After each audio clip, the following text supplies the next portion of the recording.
Okay, let's go. Let's go. Night two in a row, folks. Las Vegas, let's roll the dice. Aces high, roll the 21, hit that slot machine. 3 sevens all over the place. Welcome to the most expensive show of the year once again.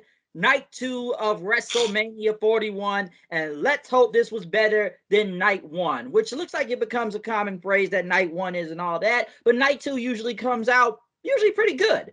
But bit of a mixed bag, but we'll get to that in a second.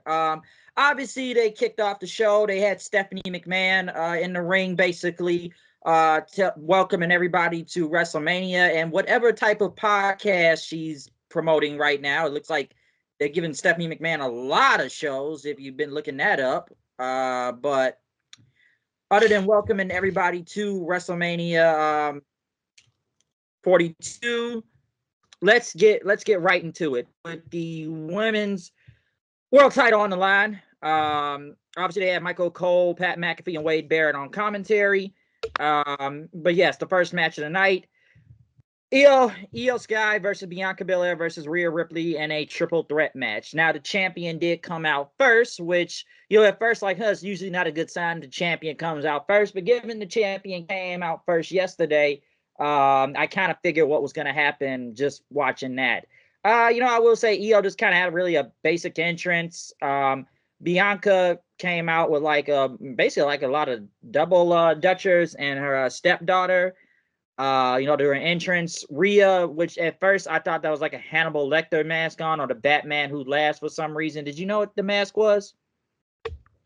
No, what I thought it was the same thing you were thinking. I really thought it was some type of DC reference with the Joker or something like that. Man, I swear, like remember, one of his costumes on Mortal Kombat 11? Is it Mortal Kombat 11? Yeah. On Mortal Kombat 11 got that one of those masks on that he wear that he got that she had on. So I thought it was that. I don't know. I didn't know what it was. Yeah. That was my closest thought. That's what I thought too. The first thing I do want to say about this whole match, I think this was a great opener. Which, here's the thing, how I look at this whole thing. I think the build was horrible going into this.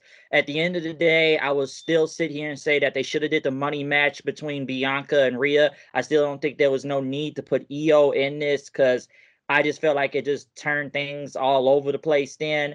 And most of this entire feud was just pushing Io out the way like an annoying little gnat most of the time. And then obviously we've had people turn on Bianca, the crowd, which happened here too, which, for the life of me, I'll never understand why they just turned on Bianca when she literally did nothing heelish this whole time.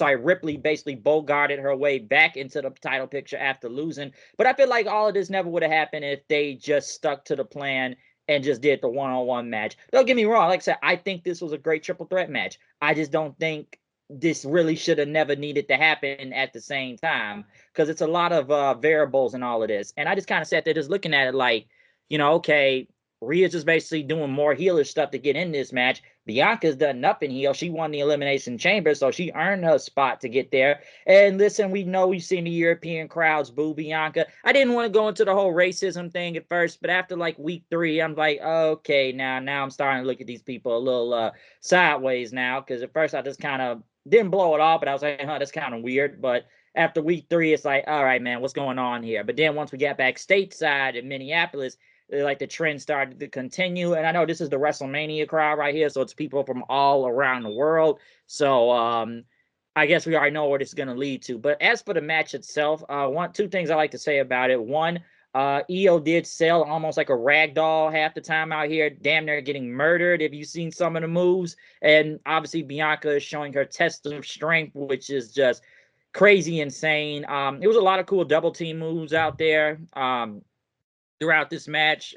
Bianca doing a great 450 by the way too on the Io, which was pretty good. But Ripley just getting back involved, hitting like the riptide still for a kick out of 2. That was like one thing. I don't know if it was like the crowd popped for it, but because Ripley was trying to do a prism lock finisher, and then Bianca hit like the KOD and stuff, I think, which did pop for the crowd.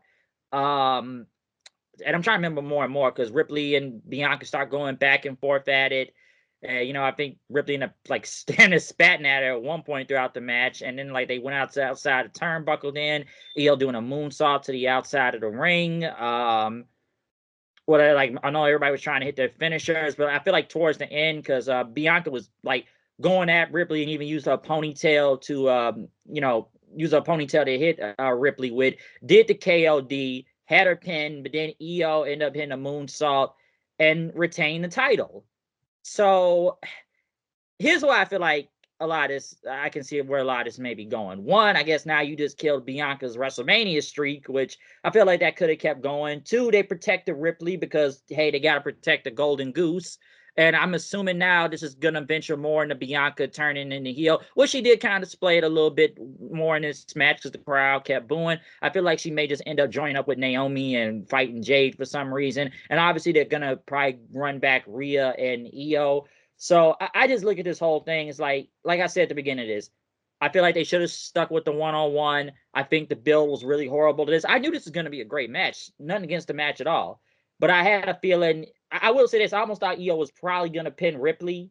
I kind of was believing that, but I was like, they really pinned Bianca, huh? I was like, very interesting choice here. But obviously, I think this is just going to lead into the heel turn now, I'm assuming. But I just feel like the booking was just all over the place going into this, and I felt like they just wanted to give EO this big win. After a time as the champion last year wasn't really all that. They were trying to make this somewhat more meaningful. But when you're doing that like a month before WrestleMania, everything just becomes topsy-turvy there. So I think the build sucked, but I enjoyed the match, though. So that's my take on it. My whole take on it, I got a hot take right now. And people probably gonna be like, man, this nigga sound crazy. But no matter how hot EO is or how much the crowd love her as much, they don't love her as much as they love everybody else that they, at the top baby face. Remember, she never got as big of a pop as Bianca had ever got in her career, or Rhea. Don't get me wrong, they love her, but you can see the level of pops that how when everybody came out every time they did a promo throughout the build to the WrestleMania. I feel like no matter no matter how much we love EO, we just gotta realize. I think I'm glad that the Intercontinental Championship is around just for people like that. Because after seeing this match, I didn't believe. You know what I'm saying? Even though she won, it took a lot for me to believe. And I know this probably go towards Bianca Hill run. A lot of people been talking about that. Bianca, getting booed throughout this whole build to WrestleMania. Yeah, I think it's just because you know, Rhea is that white. She white hot right now. You know, yeah, she's just super over. You can't really kill her aura right now. It's just something about her. You know what I'm saying? That everybody just love. As soon as they hear that music, they go stupid. That was some of the biggest pop last night. You know, and I'm not saying that Rhea don't deserve it or anything like that, but I just hope fans will stop. You know, with this. It's just one person. We are. I thought we rejected that. Back in the day. Now we I guess we gonna embrace the one person super baby face. That's on top for a long time. But this match was alright though. Don't get me wrong. It was a good match. It's just I don't.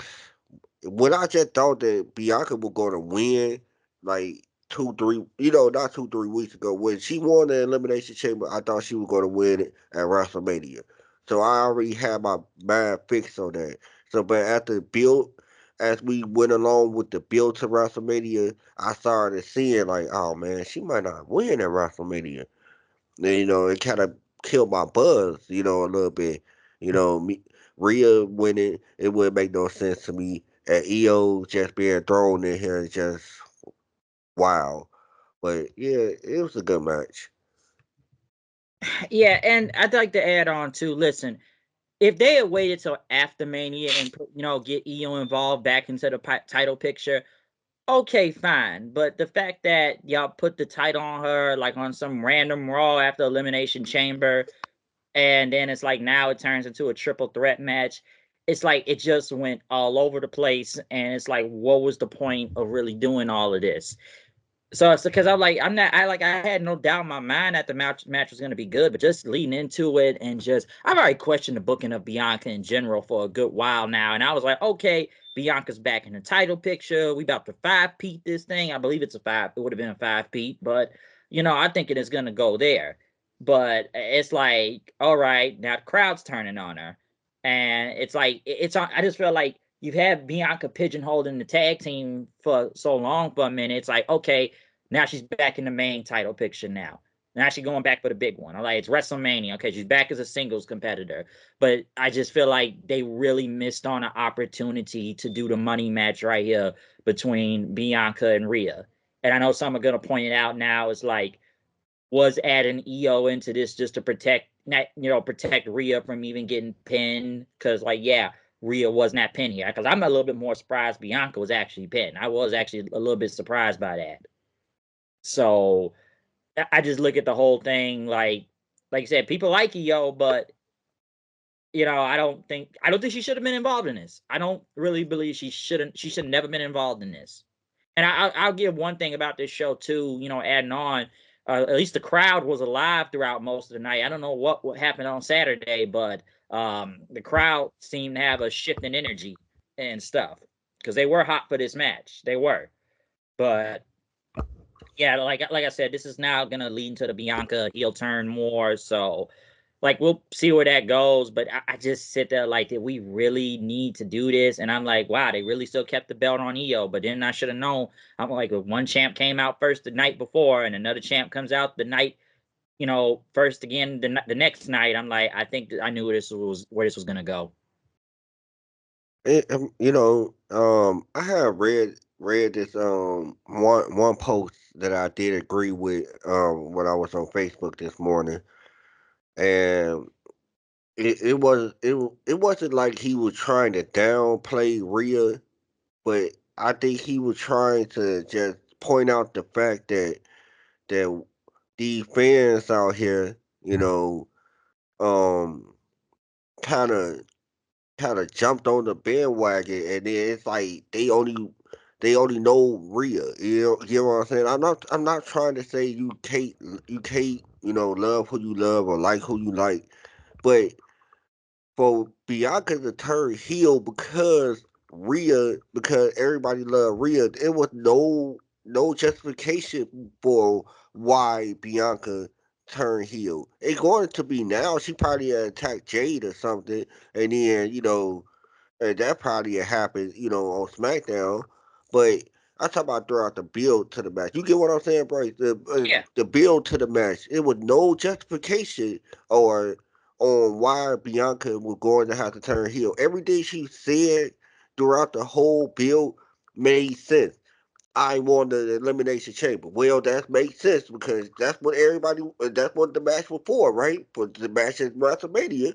So I don't know why people would just automatically like, oh, well, if we have to choose between Bianca or Rhea. We just gonna choose Rhea, and then we gonna boo Bianca and force the heel turn because that's what they basically did. Was just they kind of forced a heel turn with that it was unnecessary, to be honest with you.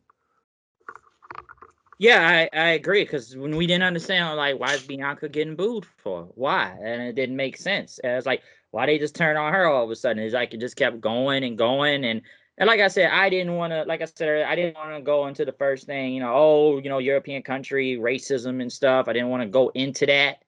But as like time went on, I'm like, maybe that is the case then. But it's like you said, there's really no justification in this. Like they had to force it because Bianca never did nothing wrong or anything heelish out there. She Right. never did until they really had to start doing it now, as in Mania. Yeah, every time, like, I kind of was on my, like, the built to WrestleMania. Every time they, the entrance, they do their entrance, I was trying to hear and feel out the crowd every time. And I just never understood the reason why we about to turn Bianca heel in this situation. And then I hear people with the, oh, well, we can love Rhea and all that. I understand that. I'm not trying to knock your fandom or whoever you like out there, because you can like whoever you like, but I just don't understand the, you got to give me an explanation about why we turning Bianca heel. Yeah, like you have to really kind of understand, yeah, what is the reason really behind it? And and I've seen some people online, I think we already talked about this before, people thought, oh, this could have been the main event. Like, no, no, it couldn't have. If this was Bianca versus Rhea itself, all right, I probably would have give you a run for your money for that one. I probably agree. But this triple threat match was never going to be the main event of WrestleMania. And I think I said this yesterday. If you really thought that, you're low key insane for thinking that. If you thought this match was going to be, but it's like, yeah, there's no justification to this. It really isn't. It just happened, and it's just almost like, oh wait, well the crowd's booing, so now we got to do it. So like it's like I said, I enjoyed the match. I had no doubt in my mind this was going to be a really good match, but the build to it was just it just really I think the build sucked, and it just went all over the place way too fast, and it didn't make any sense. So the fact that it opened up the show, like, hey, it is what it is, and like I said, it started out hot, crowd started off hot, so like I said, I'm sure it's like I said, we already know it's probably what's going to lead to next. So I think more of the heel stuff with Bianca is going to happen. But I just feel like the whole build into this was really, really bad. This was bad build. Yeah, a lot of these matches was a bad build. Oh You yeah, know, we're not we done yet. yeah. I just want to say this too, because this was these two nights of WrestleMania kind of remind me of, how we talk about how AEW kind of had bad build to their matches, but their matches end up being good. So a lot of people are, a lot of diehard AEW fans would be like, "Oh well, at least the matches are good. At least the matches are good." Well, we kind of doing it uh, for this, for WrestleMania a little bit, because here's the thing: a lot of these matches have no bad build, and people could all, automatically say, "Oh, at least the matches are good," but that's an AEW thing that y'all just pull. Bad build to good matches, that kind of AEW ish. And here's the thing: WrestleMania has had this before, where it's been bad build, but the show ends up actually pretty good. Then after that, I may have a little bit of a different take when it comes to this show, but it's happened before WrestleMania of being bad build, but it's like oh, it's actually a really good show. I said that about WrestleMania 31, like build wasn't all that, but I'm like, it was a really good show. Yeah, So I get what you're saying. yeah, yeah. That's all I wanted to say on that. So no, I definitely understand. But let's move on from this. Second match of the night, as they go through more celebrities in the crowd like Flavor Flav and Rich the Kid and others. We get ready for the Sin City street fight. Drew McIntyre versus Damien Priest. Drew McIntyre came out. I guess this has to do with like what Dragon Age and Doom, because I saw the Doom helmet out there in his entrance, and I guess it's like a crossover game going on right now. So that's what they were promoting. And Damian Priest had, I think it was the guitar player from, Kerry King from Slayer, the guitar player of the band, which was a really cool entrance. I will say that. Going into this, I didn't really care much about this feud or this match. I figured Drew was gonna win because I felt like, given the story, like Drew has lost to Priest multiple times due to some shenanigans and stuff. So I figured he was gonna get the win right here. I feel like, then again, I feel like both guys needed this win, but Drew, I feel like he should still be doing something bigger than this. Priest to me has really fallen off since losing the world title, and then once he stopped fighting Judgment Day, he just really fell off for him for Priest. So going into this, I think this was solid. Um, I think they had a pretty good street fight out there. They got the steps involved. We had tables on the outside. Um, what is it like? McIntyre ended up doing like the what was it? The future shot DDT on top of the steel steps was pretty good. Priest, I know Priest threw a chair at him then after that, and even blocked it and whatnot, and a Claymore kick ended up happening. Oh yeah, what was it? McIntyre, not McIntyre, but Priest doing like the razor's edge off the top rope, onto a table in the ring onto McIntyre. That was pretty good too. And I know at one point, I know they kept going back and forth, and then Priest basically just tried to be like Taker then, and do the old school, which kind of got a little bit of booze there. And when he was trying to do the old school, McIntyre ended up pushing him off the ropes and onto some tables. Then, and I thought this was kind of funny too when McIntyre, and I didn't know what was going on, but McIntyre like took some dude's like camera and took a selfie with Priest while he was like laying on the ground and stuff, and gave the guy back his camera. I thought that was actually pretty funny. So that was pretty good. But yeah, once he pushed him onto all those tables onto the ground, McIntyre dragged Priest back in. There was a chair wedged into the ropes. He claymored Priest in his head into the chair right there and got the pin. And McIntyre won. Do I feel like this should have been on WrestleMania? Not really. Maybe, I guess, but I kind of get the story, but I'm almost surprised this actually kind of made the Mania card. But I feel like Drew should be doing something bigger right now than what he was doing here. But I understand the story of where this was going. Priest, I don't know where he goes on next from this. So yeah, I'm gonna give it to you on that one. Oh, okay then. Um, this might be another hot take, but I think the wrong person won. I think the wrong person won in this match. And hear me out on this. Drew is such a position that he is so he. I think he became Teflon after that Punk feud. I think, man, you can't really hurt Drew. You know what I'm saying? So with this, I think the only person who didn't benefit from this match was Damien Priest, because here's the thing: if he would have won this match, you could at least build a little bit more with Damien. And, I do feel what you saying. After the Judgment Day, he had took a leap off the edge, for real. Like, I don't know what happened. He was super over with the crowd. That's why they gave him the World Heavyweight Championship at the time. And so, but I think with a win, it could have built a little bit more. The crowd could have got a little bit more, behind him. But the match was okay. Don't get me wrong. The match was okay. Like, uh, to be honest with you, it like with with that match, I felt like they did a lot of super choreographed stuff, man. Like, it didn't even look like a street fight. It was like, dare I say it, another WWE hardcore choreographed match. We all knock AEW for this. Don't get me wrong, but my goodness, when they say this gonna be hardcore, damn it, they say it and they mean it. And so I just felt like it's just super choreographed. I was like, all right, let's get to the finish. I really don't care about this match anyway. I just wanted to get it done.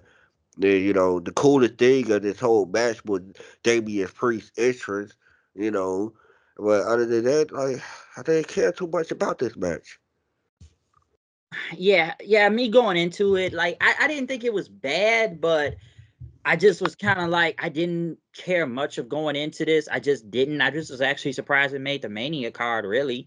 So I was just, it's like, it is what it is. And I just knew Drew was gonna win because Drew kept talking about Priest has beaten me all these times, and I got screwed half the time, and screwed at Mania last year, and screwed at Clash at the Castle, and you know, I just figured Drew was just gonna get the win. Like, I didn't feel like I needed to see this on the card though. But yeah, Priest, I don't know, but I feel like he needs something. Like, well, hell, Priest got moved to SmackDown, so that kind of tells you, I guess, the bit of the fall off, because you can't really believe he was gonna go after Cody Rhodes for the championship. Because I wonder where Priest was gonna go. Because even we said this Elimination Chamber, he was not over. You never believed he was gonna win. You would have thought he would have been the first man out of the chamber. Like, we both said that. So I don't know where Priest goes, but yeah, the fall off is like very questionable. But I do agree, like the Punk feud really did put Drew into a different stratosphere then. So I can see what you say is kind of Teflon, but I just knew Drew was winning. As for the hardcore match itself, street fight, I know some are gonna say like, oh, how come nobody didn't bleed? You know people are not gonna bleed in WWE that often. And if you do, that's saved and reserved for like when the last time we seen it with Jimmy, that was it. And that Or Hell was in a Cell. like that people need to understand what they watching. You get what I'm saying? Even though I made that little critique about WWE hardcore matches being choreographed, but I know what I'm watching, so I know that. I know there's going to be a lot of safe spots, safe looking spots Oh anyway. yeah. So I know what I'm watching, and people need to understand. Like when you watch the WWE, you're not going to get a lot of blood. You probably not going to get none. Yeah, you're not really gonna see it, and if you do, it's a rare occasion if you see blood in general, like Hell in a Cell with Punk and Drew, and some of that was low key hard way anyway. So you know, it depends where you're gonna see blood at. So I think people gotta, like I said, it's just WWE. You're not gonna see blood like that all the time. Like this isn't anywhere else, so you really got to think about it. But yeah, like I said, the match was what it was. I thought it was just solid. So it is what it is. Next, I know they had Daniel Cormier in the crowd. Uh, what's that guy's name? The Tony Hinchcliffe, who got booed loudly, by the way, and more boos happened. I have no idea whatever happened at that roast. I don't even think it was televised, but I already said why did they need this guy to begin with? Like if you already know the controversies behind him, so it just really makes you wonder. But we now move on into the fatal four-way match for the Intercontinental Championship. Braun Breaker versus Pentagon Jr. versus Dominic Mysterio versus Finn Balor. Dominic coming out with a Rey Mysterio senior mask, which he kind of had a tough time, getting off.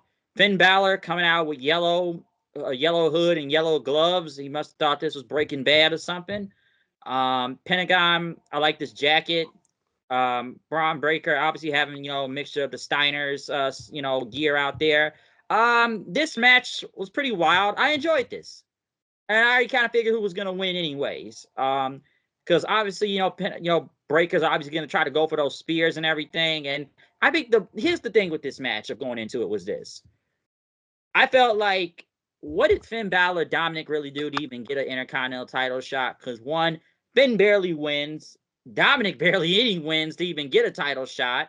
At first, I actually thought it was going to be Pentagon and Breaker, really. That's what I thought it was going to be. But then again, I even thought of another theory. I said this a few months ago, but they just already moved on from that. I thought it was going to be a thing where Sheamus, because he kept talking about he never got the Intercontinental Championship, right? And was trying to get to the title that's eluded him his whole career. I actually thought it was going to be Breaker and Sheamus at WrestleMania. I really thought that. But then again, they kind of already low-key done something like that last year with the Intercontinental title when it was Sammy trying to find a way.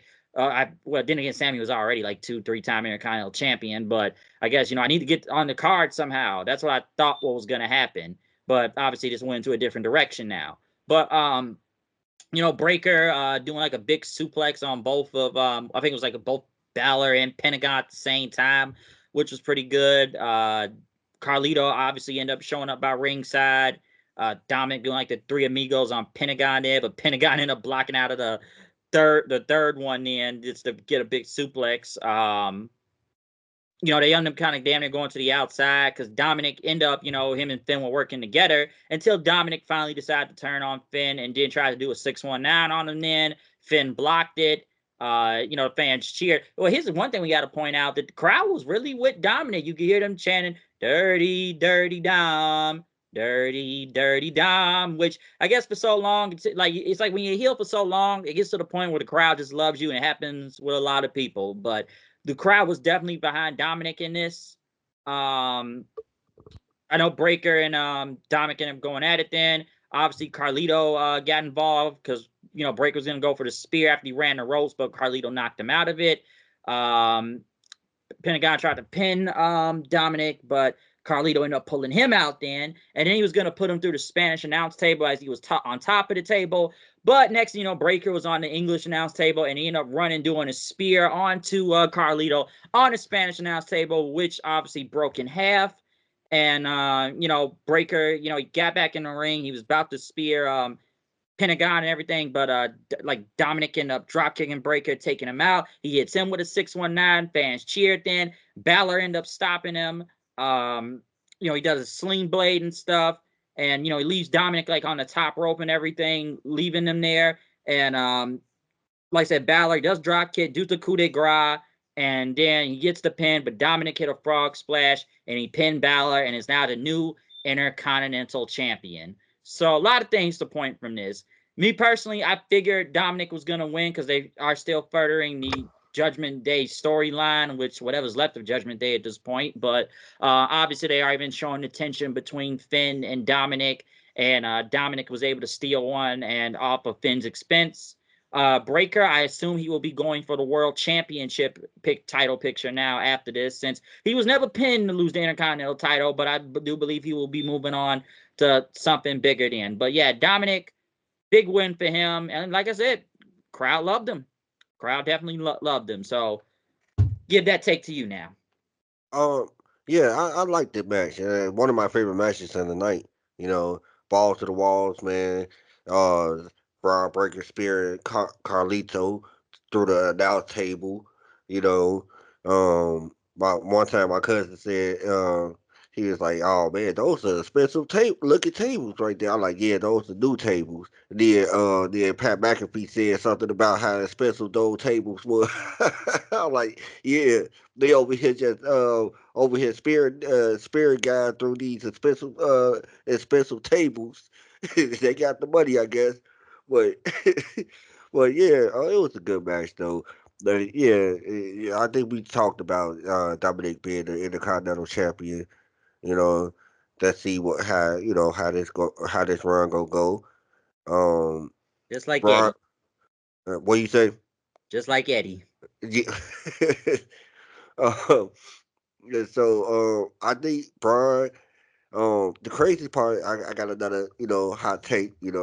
I think, if he is going for the World Heavyweight Championship soon, um, that could be the person who take it off with Jay. You I know, believe it. and so if you wanna, if you really wanna put the title on him and don't waste no time, that should be the person to take it off on him. But yeah, like I said, very good match. One of my favorite matches of the night. I like the whole sequence. The Dominic pinning Finn Balor to win the match, and that go further the storyline. That could be a backlash match right there for the Intercontinental Championship. And yeah, I liked it. Yeah, good stuff. Gotta give it to Dominic, especially in the turnaround he's had in the past few years. That now the people love him. Or maybe I don't know, it's just the mania crowd, anything, but it is crazy that the fans mostly were with him throughout this entire match. Um, I I I want to see next week. This weekend they gonna be having, I think they gonna have they gonna be still in Vegas tomorrow. I mean tonight. Am I right? Yes, for Raw And, after Mania. and so it's probably gonna still have those media crowd guys in there. So you can probably still gonna have the hardcore fans still around. I want to see if he get cheered in front of a regular crowd probably by next week. Next Monday, and see if it still goes on from there. But you know how media crowds are. They kind of bizarro a little bit, like how Oh, WWE used to say. we saw that early in the night, and we're gonna see it later on in this. So we're gonna still get into that.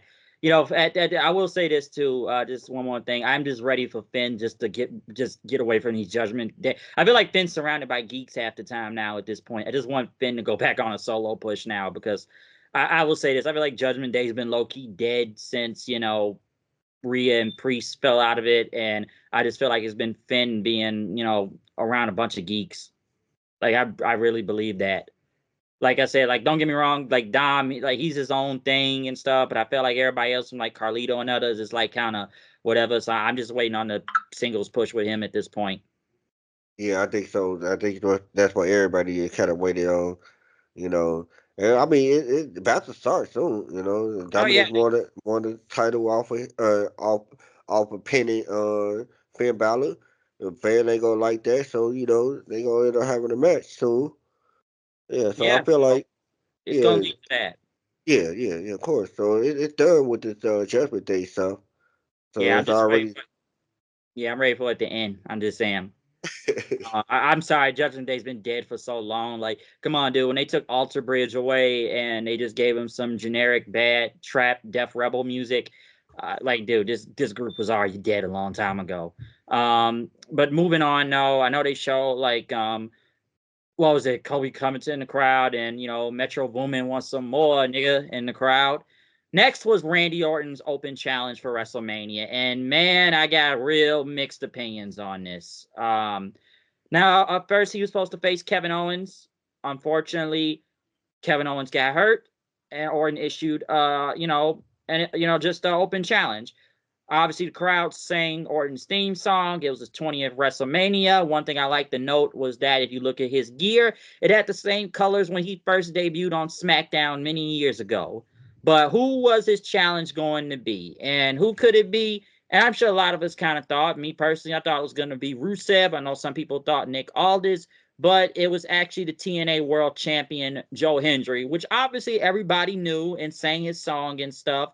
And I'm like, oh, okay, Joe Hendry's here, TNA, TNA. But I'm just thinking in my head, like, where is this really about to go? And I think I heard the match was maybe 6 minutes. I think I could be wrong, but I got a lot of things to say. Now, I'm not saying Joe Hendry didn't get squashed here. Let me say that off the bat, because I know a lot of people are going to say that. And yes, both are going at it, and Hendry starts doing his moves, and he did the big fallaway slam, he did the whole camera turnaround thing, and then he got RKO'd. And after that, Orton won, and he helped Hendry up, and kind of gave him his respect and everything before RKO him again. Let me say this. Okay, good for Joe Hendry. He gets a mania moment. Everyone knows who he is and everything. So for him, it's good. But let me ask you this question. What the hell does this do for TNA? Because I know some are going to say, well, it gives them the exposure now because, you're getting the WWE rub of having first off, you had the world champion get beat in like, I want to say at least 6 minutes, 7. So it wasn't too bad, I would say. Now, this was a 2-minute match. I'm like, yeah, y'all just low-key buried TNA. And I've already questioned, like, this partnership in general when it comes to, TNA and WWE and stuff. So, yeah, okay, you got the world champion on WrestleMania and everything. But it's like, come on, you knew Randy Orton was going to win this match. So I wonder, it's like, I don't think it killed TNA right here. But when you have a pay-per-view next week with Joe Hendry, how does this make him look strong going into the pay-per-view next week? Because, I had this conversation with a few people yesterday, last night and stuff. And it says, oh, well, it gives them the promotion. It's like, are you sure people are really going to go watch TNA now when their world champion just got beat in the middle of the ring by Randy Orton here? Like I said, it wasn't a squash match, but like, does this make them look good? Because like I said, I've already questioned the partnership. There's a reason why I had to bring up the AAA thing yesterday. And listen, they got bought out. They got bought out by WWE. So if you think they do this to them, what do you think WWE's going to do to their champions? I don't know who's all the champions down there in AAA. I don't know. But let me ask you a question. Like, what do you think is going to happen to them if, like, even I have to say, could we have sent somebody else from TNA that is at least a little bit more widely known or something? Or maybe we could have sent Joe Hendry up there if he was not the world champion. Yes, you put the belt on WrestleMania, but it's not like he was going to win here. So you really have to sit there and question, how does this benefit TNA all the way? Like, how does this really? And this is why I questioned yesterday that this whole AAA getting bought out by WWE is already a questionable thing. And it's like, how does this been? Yeah, you're looking at the short term thing of it, but think of the long term. We've seen it time and time again when WWE, either works with somebody or buys them out. I said it yesterday. Oh, well, this is different and everything. Triple H or TKO and stuff. I'm like, do you people forget who Triple H learned from? And this is why I brought up the whole monopolization of wrestling or Vince taking the territories and everything. It's like, you really got to sit and think about these things. What did I say yesterday when I talked about this Triple H thing? Didn't I say TNA need to watch their back? Didn't I say that? So I'm really thinking this from a business perspective also. Because it's like, talk about promotion. I just wonder how many people are really going to go watch it now. Does this make them look good? So what do you think about all this? You might not like this, but I totally disagree because I don't understand. Look, here's the thing. It's an impromptu match. We all know what happened. We all know it was supposed to be Kevin Owens versus Randy Orton. Now they have to think of something with Randy Orton. It was supposed to be a high profile match because it was Randy Orton versus Kevin Owens after Kevin Owens put him out. So it was supposed to be a high profile match, and a match that kept people eyeballs to the match. So they have to figure out a way. All right, what other way that we can get a match that we can still have a high profile, people still talking about it type of match? Oh, okay then. We in partnership with TNA. I know what, because we got most of the hardcore fans out here. They know who this man is. They know what happened. First off, they know what happened, so they not even tripping about if this man lose because they know he going to lose. At the same time, they not tripping about it because they know what happened. They they not they not just casual fans out there. They are super hardcore fans who understand that Kevin Owens was hurt. They needed to find a match real quickly, and I think this was the only thing really that that they can really have somebody have people still talking about the match, and I think they did a good job. They did a job about first off, and they did. I mean, man, they could have. They Oh, could that would have have. looked worse. That would have looked Right, way that would. worse. But here's the thing. I don't think it looked bad because everybody knows what happened. Everybody knows what happened. They know this is look. This was the match. They couldn't They couldn't go in the back and choreograph a match in that less of a time.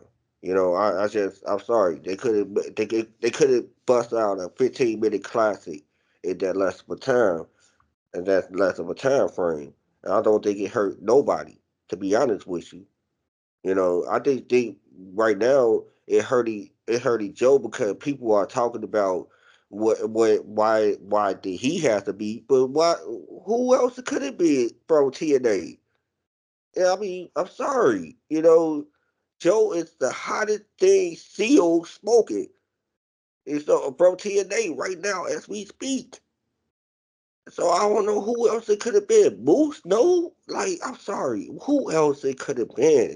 Dolph Ziggler? No. It's like I just couldn't see nobody else coming from TNA and still having the same reaction those fans had when they saw Joe Hendry. I don't know. What they would have done? Get somebody for NXT? I don't, what? It would have never had the same buzz. And I don't know how many people would have known if it was something. Like I said, Joe Hendry was surprising. Like I said, people know who Joe Hendry is. He's one of the most popular people in TNA. Obviously, it's the Mania crowd, and we all know how the internet loves him and stuff. And okay, yeah, he's losing to Randy Orton, and it's on WWE's biggest show of the year and stuff. Gary brought it up yesterday. I don't know how true that rumor was that they wanted him in Scotland and lose to the Miz then, which that would have looked stupid too, because like if that was really true, I hope TNA really did put their foot down on that. But I do wonder, it's like, yeah, who else would they have sent? Like Joe Hendry is, like I said, is probably the most popular person they have in TNA. I've already been questioning his booking as the world champion lately and where that's gone, and why you're giving people like Ethan Page a title shot for no apparent reason on the pay-per-view next week. But I do have to sit there, it's like, who else would have been from TNA? Because like I said, I didn't even think Joe Hendry in my mind at one point. I thought it was probably going to be Rusev. I thought it was probably going to, some thought Nick Aldis, but I didn't really think that. But probably Rusev was my first pick, so I was surprised when I saw it happen. But I was just kind of sitting there like, okay, yes, he was not jobbed out. He wasn't jobbed out. It was like a minute 2 match. That be jobbed out then. But I do have to sit there and wonder, it's like, is this going to make people going to go watch TNA or anything? Is it going to increase the viewership?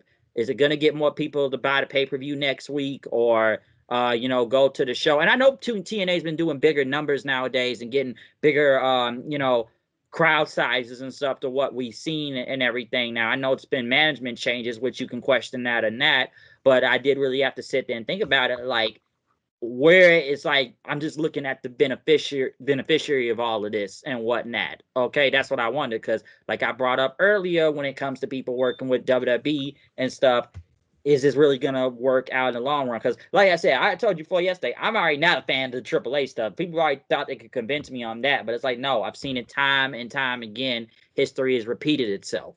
But and I get what you're going to, of who else would they have sent. But like, my point I'm trying to make is like, do you think this benefits them any other way than what we saw here? I don't think it hurt them or benefits. It don't do neither. That's what I'm saying. It don't do neither. Everybody go to forget about it. By the time we get to the pay per view, when they pay per view, Next it's Sunday, next Rebel. Sunday. By the time we get there, we already on something else. Tonight is the remember, tonight is another big night. It might change the landscape of people thinking be people on the internet. It might change, people thought process and forget all about what happened last night. I'm telling you, it wasn't really nothing. To be honest with you, I just think it was something that get a pop out of the crowd. Everybody talking for that night, and we gonna just be done with it by the time we get to you said rebellious, right? Rebellion, yeah, Rebellion's Yeah, next. by the time we get to rebellion, nobody gonna be talking about it. Yeah, because and like you said, and I do agree, like you just said, like so we gotta remember, Kevin Owens got hurt. This was gonna be impromptu. We didn't know who Orton was gonna be facing anyways. It was low key on the fly, especially when it was like what 1 week or two of Mania, because I'm sure something was already planned, but they needed to do something else because we didn't know if Randy Orton was even gonna be on this show in general. But he's like, okay, I'm gonna have an open challenge and all that. I know some people were already comparing it a few years ago with Seth Rollins when Cody Rhodes ended up returning and stuff. I think some probably thought this was going to be like the same level of outcome. So it's like, yeah, it's one of those things where it's like, it happened and we move on and stuff. It's not like I said, do I think this was going to be some 15, 20 minute something match out there? Not really. And yeah, like I said, I didn't expect, like I was hoping it wasn't going to be like a 1 2 minute match too. So it's like it had its time, and Hendry got the pop and he got to be on a huge stage. He got to be on WrestleMania. So it's like I'm with you with like maybe the people will forget like after tonight, just go back into the pay per view. But I just really had to kind of sit there and question. It's like you said, it doesn't like benefit or really hurt TNA and everything, because some wonders like, is this gonna really increase like the numbers? Are people gonna go watch the show? And like I said, this is I know this is a partnership. I get it, but some say that we need to sacrifice the TNA World Title though. I don't think we sacrificed it though. That's the part That's what I'm trying to get to everybody. I don't think we sacrificed anything. It wasn't a sacrificial because everybody understand what this all about. This wasn't about burying the title. This wasn't about burying the talent. This was about the talent getting this huge ovation from this crowd that he probably never going to perform in front of ever again. You know what I'm saying? Man, how many people that was? They said 60,000. All right, 60,000. They say 63. I don't believe 63. Well, I'll say we'll we'll, we'll 60,000. We'll get I we'll get to that because it's already questionable when it comes to those numbers. But I get So what you mean. can we say 60 plus then? 60 plus thousand. All right, cool. 60 plus thousand for fans. I just don't think it really was. I don't think it was that we need to. I don't think we need to put that seriousness on that. How I can explain. I don't think we need to be that serious about what happened last night with that match because it really was just a match to design to get pop. Yeah, like I said, it was for the pop, and people know who Joe Hendry. They already know who Joe Hendry is, and like you said, he got a huge ovation out of this, and it work well for him and stuff. I think what I'm kind of going in like is that does this really, that's why I was like, does this really benefit them? Because like I said, it was just a spur of the moment type of thing, and it happened and stuff. But I think once people saw that, that's why people kind of now we're even further into saying like, we saw this. What's going to happen with AAA then? Because it's already been obviously mixed reaction on that, and that's why I brought it back up because it's like I felt like it low key kind of not added to this, but it kind of makes you wonder in some points. Well, shit, if this is happening here, what the fuck's gonna happen in AAA? I don't think that even had anything to do with that. So that's the point right there. I don't even think anything. Those two things correlate with each other. To be honest with you, they didn't do anything to that TNA title. That's what I'm saying. Like everybody looking at it as they buried the title or buried the talent. They didn't do either. I don't think they just gonna turn around and just start burying something. They gotta first of all, they gonna be promoted this promotion. And you think they got time to shit on the promotion what they about to promote? They just bought this promotion. Oh, I'm just gonna shit on it by burying the talent and saying they not as big as this time. No, they just bought this promotion. They not gonna do that. They in the business of making money, not making the whole thing. They gonna bury that promotion. That'd be idiotic. And I'm sorry. I just don't have any evidence of seeing that this guy is going to do the same thing as this guy going to do because he learned from this guy. I can't put those correlations together. I just can't because that'll just be disingenuous to the guy who is in charge right now because just because he did it, you gonna do it too. I can't do that. I just can't. You gotta give me evidence. You gotta give me some type of thing that say, "Oh, okay, yeah, he going to do the same thing." He not. I don't know. I don't. He probably not. He probably is. I don't know. We just gotta give it time. That's all I'm saying. The only thing I will counter to that really is this, and like what you brought up, like if he's not gonna do like the last guy, but I can kind of low key bring up an example when it comes to NXT to some sort of extent, especially with the NXT UK, because at one point the UK scene was really hot over there in wrestling and whatnot, but once NXT UK involved, like basically Triple H was able to pluck everybody from over there, and a lot of UK promotions low key kind of went out of business after that because all their top talent was taken and everything. If you want to look from a poaching job, I'm not saying that Triple H bought in, like WWE didn't buy any of those, UK promotions out there, but they say a lot of it went down, like business went down over there because basically WWE took everybody and stuff. And the only other thing I could think of, I know we talked about Evolve before, but once again, Evolve was a way smaller promotion and whatnot when they end up getting taken over by WWE. I just think it's because with Triple A, it's a major promotion in Mexico other than CMLL and stuff. So I get what you mean by give it time and stuff. We don't know. I just feel like, in my opinion, I feel like history somewhat kind of repeated itself a lot. So we can wait and see. But that's why I kind of brought up earlier of we're thinking like, yo, hey, you can think from the short term, but let's look at the long term too. But yeah, and I want to counter with the UK scene over there. At that time, who he would have to listen to at that time. He wasn't just doing these things off of his whim. He had somebody over him at that time. You already know who that nigga name was. So it wasn't like he was just doing these things off of his stuff. He probably gave it an idea like, hey, we could look at the UK scene.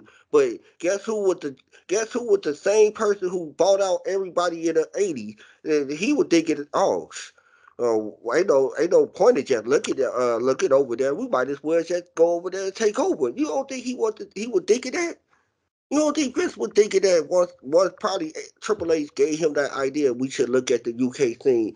Vince McMahon was thinking about taking over.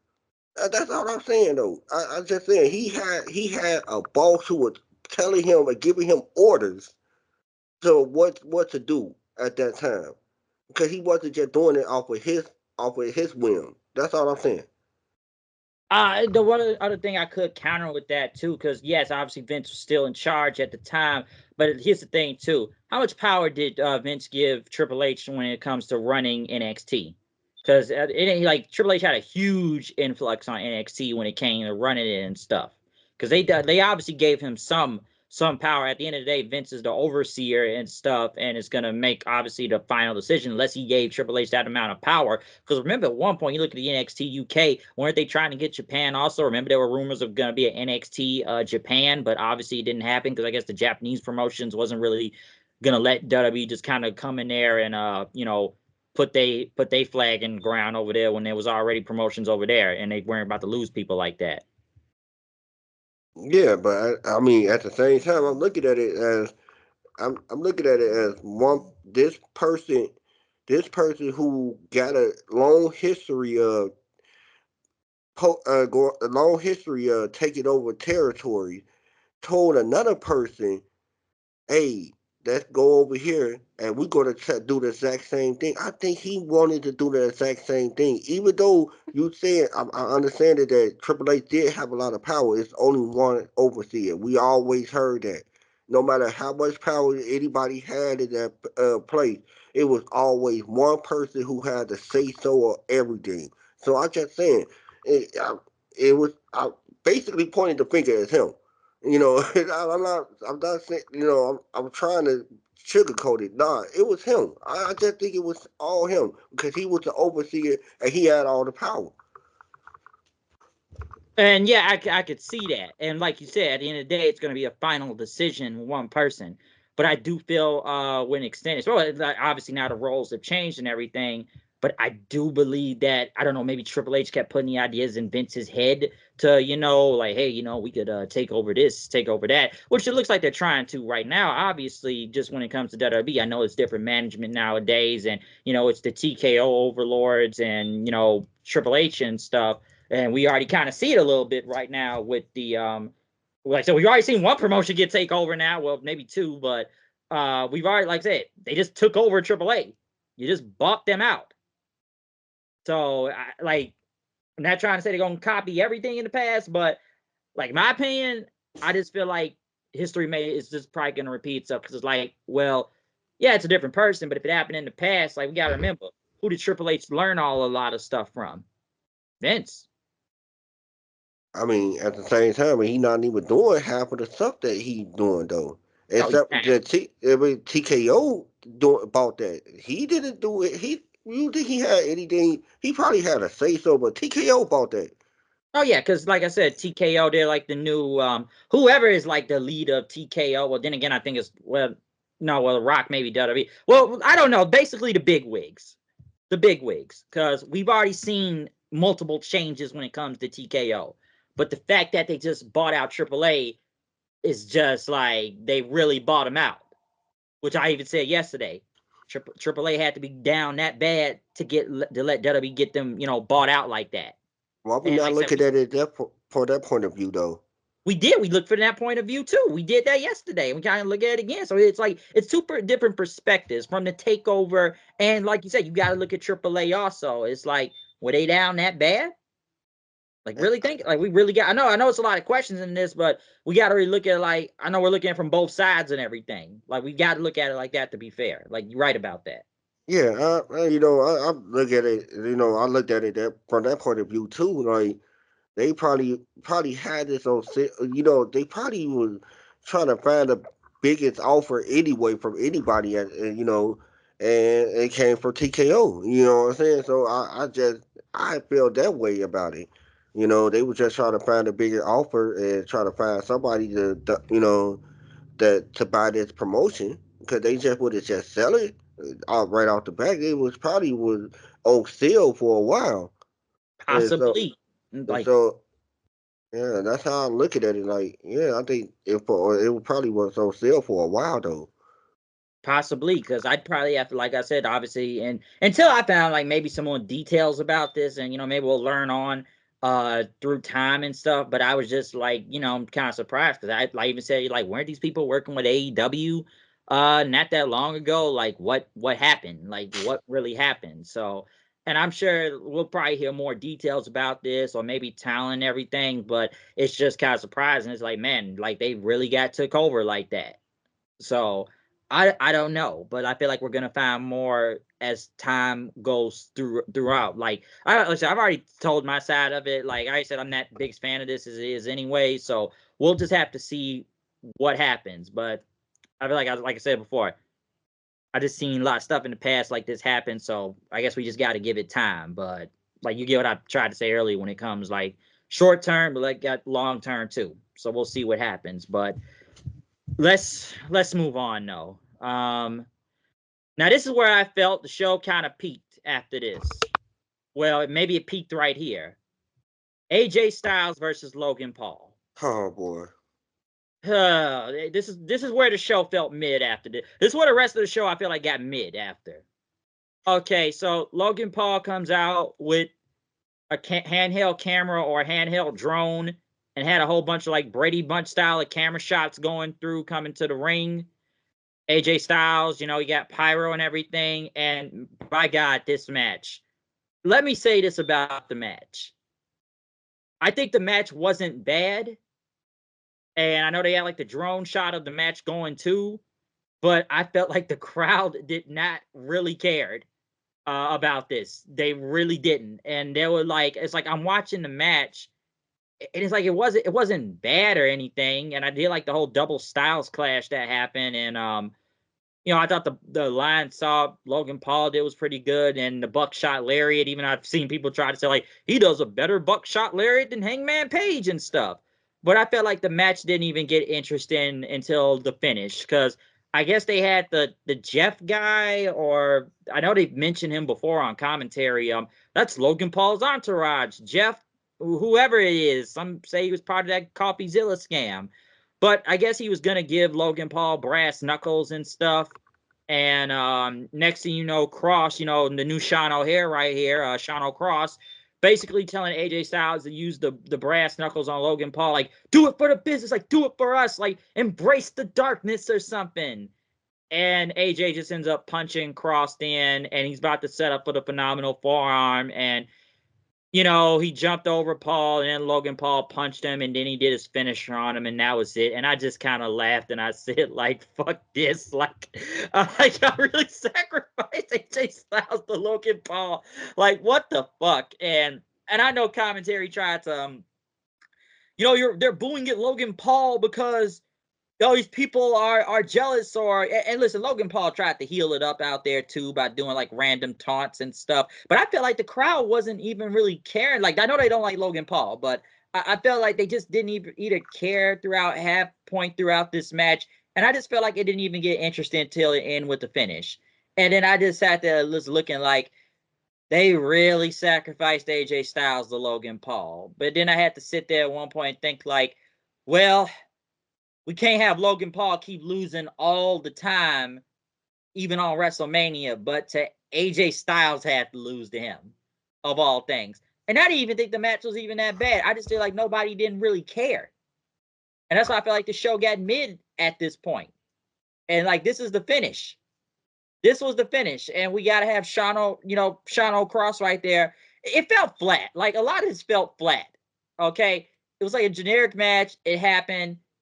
And the end was just low key whatever. So it's like, yeah, like what I don't know. I don't even really know about this. I'm just low key surprised that they really had AJ Styles lose here. So go ahead. Done.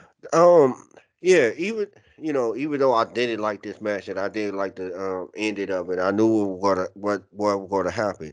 And then like you kind of alluded to this already. We can't keep having Logan Paul lose matches, so we will have to have somebody. We were going to have to find somebody to for him to lose to. I mean, for him to win against.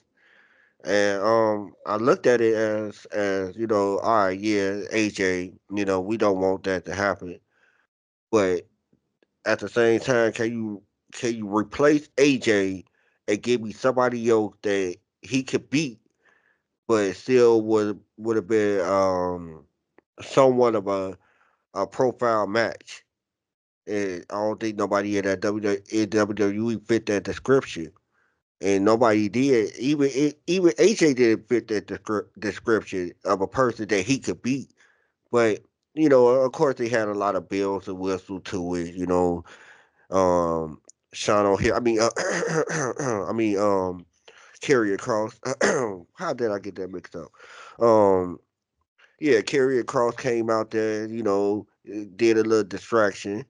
I guess that was a way to give AJ a out. I guess yeah, and, I guess that was a way to get him a out. That he lost to Logan Paul. But can I ask you this question though? Yes. Um, did Logan Paul say he was gonna be full time in 2025? Yeah, I think so. Yeah, I think he did say that. Um, where is this full time schedule going to begin? When I mean not where. When is this full time schedule going to begin? Because look, to be honest with you, he showed up on. Did he show up on Netflix premiere? Right, he showed up on that. Um, he beat Rey Mysterio to get inside the elimination chamber. Right? Am I right? Yeah. So okay, he did that. That was in February though. I mean, not February. Was that late January? Am I right? Well, I think it was in February because like the chamber didn't happen until March, and it couldn't have been January because everybody was still trying to get in the Royal Rumble, and he was in the Royal Rumble. We gotta remember that too. So he made all of probably 4 or 5 appearances in 4 months, and we call this full time schedule. What type of full time schedule do he have? That's not full time. Like I gotta at least see this man more on multiple Raws. Even though I'm not clamoring to see this guy. I ain't saying that oh man, I gotta see Broken Paul, but I try to make a point. You know what I'm saying? I'm just trying to get to everybody here. Like man, he can't be full time. And we only saw this man 4 5 times in 4 months.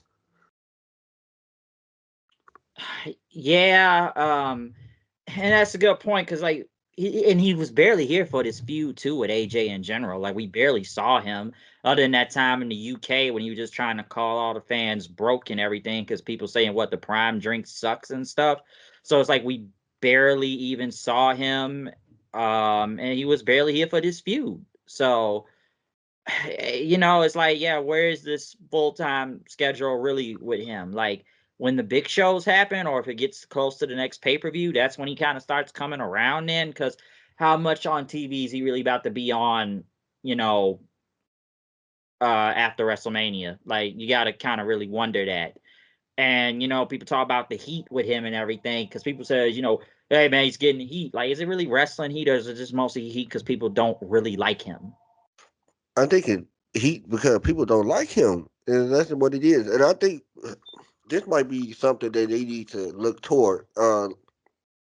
If you really want to, if you really want to have this guy as a quote unquote star in your company, I probably would take the Ric Flair route from back in the day, way back in the day. When he was like in the '70s and the '80s, and when people would come and pay for Ric Flair to get beat. They want to see him get beat because he was that much of a heel that they didn't really, that nobody liked it, and that's what how people used to make their money with Ric Flair.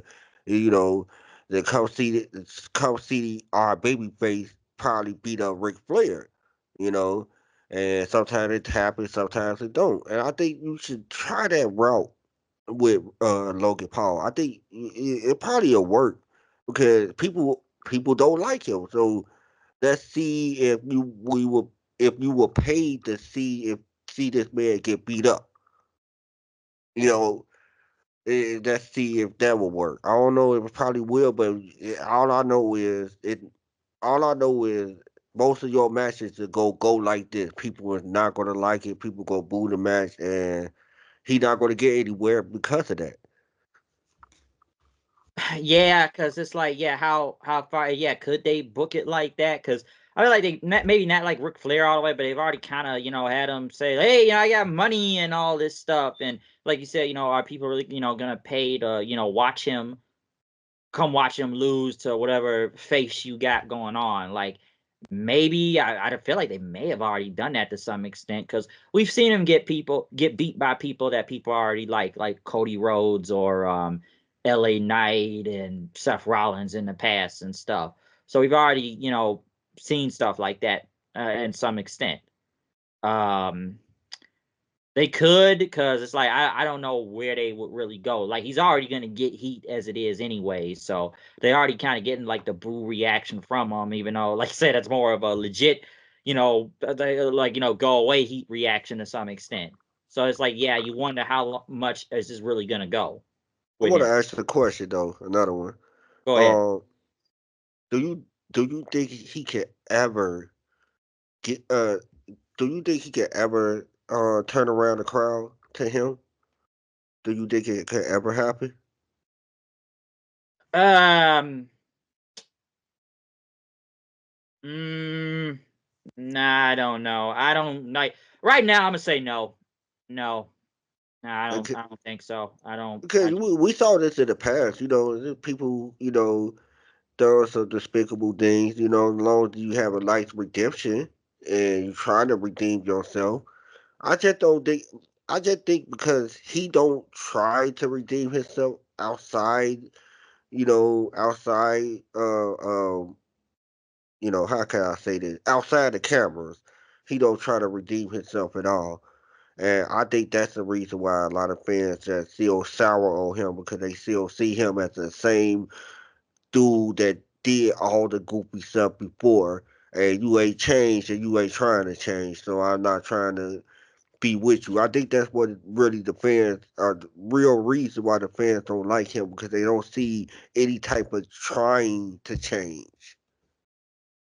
Yeah, and I think because obviously, I already said before, I think he's a scam artist, anyways. But I can understand that, especially if it's the legitimate stuff outside of the ring, and they already see what he does outside, and it's enough things we can go off on, whether it be the Japanese suicide forest being filmed, or just like a lot of like scam artist stuff out there, like people know.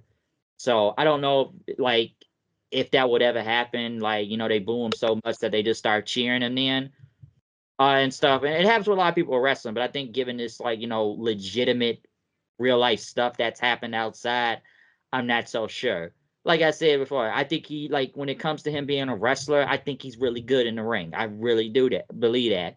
But it's like everything else after it's like, yeah, do I really want to see this guy? And like I said, I just rolled my eyes when he beat AJ. I just rolled it. Like the match wasn't even really all that anyways and how it ended, but I don't know if that will ever really happen. Like I guess you could say time will tell, but I don't think so. I could say, right now, I give the same answer. I don't think so either. But like you said, time will tell. But I don't think so because it's just I don't think it's in his nature. He was trying to promote change in himself, so I don't think nobody gonna see it. So nobody gonna care for him. Yeah, because even yeah, that's true. Because like I said, when I just look at the booze and what he tried to do and how the match went, and even trying to taunt the crowd and hey, doing the whole Hogan ear cup thing, you already know that's gonna piss people off for obvious reasons. So yeah, he was trying to do like still get the heel heat, even though he already had the heel heat. But I just don't know if fans was really even like still even with the match. I don't think fans was really invested into this. Like I really Yeah, nobody, nobody in my crib was. We was all talking. We was all talking about the NFL draft that was coming up during that match. So, And then like we just get to the finish, you just roll your eyes in. Like, what was that? yeah, we did not care. And Like, I had a couple of people that didn't really watch wrestling with me and stuff. And they were like, "Huh, Logan Paul?" And so I had to ask the question though. I'm glad we got to this point before we move on. So I got a couple of younger cousins that's around the age range. They say that Logan Paul bring in. I'm using air quotes here. They say Logan Paul bring in this age group all the time, but I don't see it. But I asked, I'm like, man, do anybody here, y'all? in y'all circle mess with Logan Paul or talk about Logan Paul, they're like, nah, not really. He's like, man, we know him. Don't get us wrong, we know him, but talking about messing with him or anything like that, nah, we don't really mess with him. We know of him, but that's about it. And I'm like, see, there we go. I probably have to ask the white kids or so, not to be racist or anything, but I probably have to ask the white kids. Do y'all mess with Logan Paul? Because I had two black kids, so it wasn't like they were going to mess with Logan Paul. They're not. I don't think that's the demographic that he appealed to. I'll say this one last thing, and I feel like I said this a few years ago too when they brought him in. I know he's very big on YouTube. I get his following and stuff, but I always question, like, are any of his fans really coming over to watch him wrestle like they did when he was doing all them money fight boxing matches? No, I don't think so. Cause those are legit. See, if people watch that type of stuff, they into that type of stuff. So I don't think those type of guys are going to come into from from reality combat sport to a fictional combat sport and look at it the same way. So I don't think that's the same crowd that they trying to get. They try to get this crowd, but that's not the same crowd though. People who if I always say this, I always say this to people all the time. If you grew up with wrestling, it was easy for you to get into wrestling and stay into wrestling. I don't think you can be a grown person and automatically be like, "Oh man, I like this wrestling stuff." I think you have to be young and then grow up into the sport. That's how I look at it. I can understand that. No, I can get that. Yeah, because it's like you just said, it's like unless you kind of been there watching for and just into it, then it's a little bit different. Then, so I can understand that point. Uh, but now let's kind of move on though. Now, I know they showed like Vanessa Hudgens in the crowd, and I love Vanessa. I I, love it. Just have to say that. I just have to say that. and Quavo in the crowd. We now moved on next to the women's tag team titles. Liv Morgan and Raquel Gonzalez versus Lyra Valkyria, the women's intercontinental champion and mystery partner. Now, apparently Bailey was taken out at the last second, and they did this injury angle now. And I know it's been a lot of I don't know what the story is behind this, and I know it's been a lot of controversy behind it because why would they take Bailey out literally right before WrestleMania and stuff? And we've seen the reaction online, or even hell, we seen Mercedes Moné even kind of put like an emoji something up, like saying, hey, come to AEW and all that. Because I'm like, y'all really gonna take out Bailey at the last second, which I thought was kind of strange. And I just already had kind of knew who the replacement was gonna be. It ended up being Becky Lynch. Becky Lynch returned. We haven't seen Becky Lynch since almost over a year ago when she fought Liv Morgan in that cage match for the women's title. And I kind of get the story to some extent what's going on here, but I just really question, like, man, y'all really couldn't get Bailey on here. And listen, I didn't have no care going for this match to begin with anyways. I think most of these tag teams are just makeshift, and nobody really cares about the women's tag titles like that in general. We said that enough. Liv, I feel like given for all the hard work she really did as the champion before, I feel like they had to get her on the card some way, somehow, and they did. I know people are gonna question Bailey's booking, like they should have did something else, and I think me and other people, I think we talked about this too, of like they could have even put Bailey versus Lyra for the women's intercontinental title on the card. They could have did Bailey versus Roxanne, which I still think would have been a stand and deliver and that on WrestleMania. They could have done that if they wanted to continue that story from NXT. But it's just like Bailey. I feel like the fall off from Bailey was crazy of how over she was last year, and it's just fallen off tremendously that now they booted her off the card at the last second, which, like I said, it could lead to a story maybe now. Maybe it was Becky that took her out, but hey, Becky's back, and nothing wrong with that. I thought she got a good reaction coming out there. As for the match itself, I'm gonna be honest, I was not really even paying too much attention to this. I didn't care. And that tells you something when you even have to have the women's intercontinental champion be in a tag title match, which we've already kind of questioned both of these mid-card titles they have for the women now, because it's like they're not really over, and it's like how many people really care like that about these titles, which makes some people wonder, like, should they have even made these titles to begin with now? Because it doesn't look like nobody really cares. And the fact that you got to have the mid-card champion go for tag belts is that kind of tells you something in a way. All I really can say about this is that I think the match was like 9 minutes, anyways. But Becky, she did the manhandle slam onto Liv and got the win. And like I said, the crowd pop for Becky is a crowd pleasing return and stuff. And obviously, I got to mention Seth, turning to her. But it's like I don't know, where is this really gonna go now? Because the only other team I see now, I guess they're gonna face next is what um Gigi and Paxley, because then they just won a title shot on Stand and Deliver the other day. So I guess that's where it's gonna lead to. But like I said, the match itself, I didn't really care. I'll be honest, I just wasn't even really paying that much attention to it. It's like it happened, I watched it, but I didn't really care. I just didn't. Like, I figured Becky and Lyra was gonna win anyway. So it is what it is. That's why I said everything started getting mid after the last match. So you take it from here. Um, yeah, I like you said, I wasn't really invested in this match. So I kind of have paid attention to it after the pop with Becky. Like, all right, yeah, everybody cheering for Becky, everything. But after that, after the bell rung, it's like, let's get to it. We all know Lyra and Becky gonna win or winning.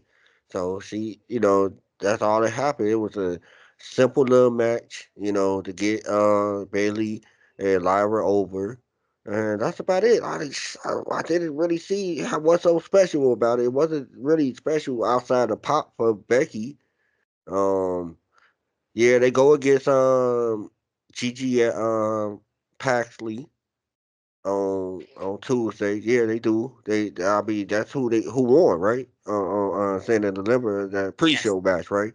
Yeah, so Yes. they go against them on. So you go get a rated boost for that.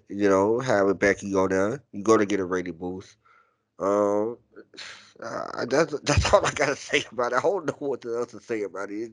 It was a it was really was just a boring little match to get get the titles off of Liv and Raquel, which I to be honest with you, to be honest with you, they could have did something else. They didn't have to have this match if you want to have Becky to be over. It was like I mean Becky to return. It was a throwaway match. It didn't need to be on WrestleMania outside of Becky return. And I don't know. A lot of these matches didn't need to be on here, especially now night two. How I'm looking at it, you know, a lot of these matches could have just been saved, especially this one. Yeah. And do you have anything? I guess really. I guess Bailey. Not even being part of this. Oh yeah, I feel sorry for Bailey because, like you had pointed out when you was talking, Bailey's fall been it looked depressing because all from last year she was the WWE Women's Champion until SummerSlam. She was still in the title picture for a little while, and then after Tiffany got really inserted into the title picture, she kind of moved away, and we thought that she was down there in NXT to put the the uh, um the younger talent over down there, and then we thought her and Roxy were going to be at Santa Deliver. Everybody thought it was going to be at WrestleMania for some of those reasons. That would have been dumb, but I said Santa Deliver, and they never got to it.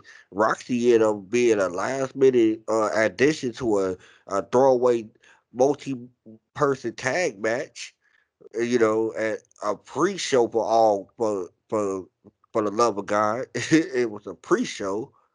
Eh, So I I don't know what to say about Bailey. At one hand, I feel bad that she got booted. On another hand, it's like it wasn't gonna be any better than she was there or not. And I guess this is gonna lead into, I don't know, maybe Bailey's gonna say Becky took her out, and maybe that's gonna lead to something. I don't know, but yeah, I just like, yeah, I don't like the fall off of Bailey is crazy, like it really is, and like the fact that she was just now in this random tag team with Lyra and that gauntlet match they did on SmackDown with a bunch of makeshift tag teams is like, yeah, where was this gonna go? And then she just gets taken out at the last second because we have to have Becky return. So I don't know. It's like a throwaway thing, and I didn't really care about it. It is what it is, basically. So it's it's whatever. That's all I can really say about it.